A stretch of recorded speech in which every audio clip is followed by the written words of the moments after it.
পেটের ক্ষুধায় সর্বদা এভাবেই কান্না করতে থাকেন এই বৃদ্ধ অন্ধ মা। আপনার একটি শেয়ারে হতে পারে ওনার খাবারের ব্যবস্থা।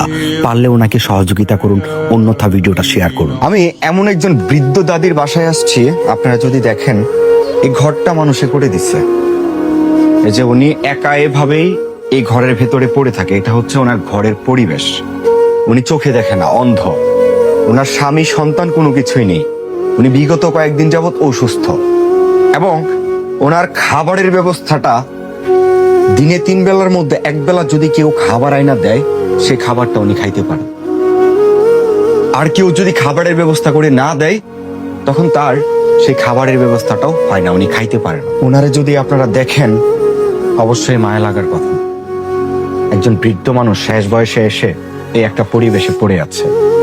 না আছে স্বামী, না আছে সন্তান, না আছে আশেপাশের মানুষ যে তার খাবারের ব্যবস্থা করে দিবে। 2-4টা পরিবার আছে যারা মাঝে মধ্যে ওনার খাবার টাবারের ব্যবস্থা করে দেয়।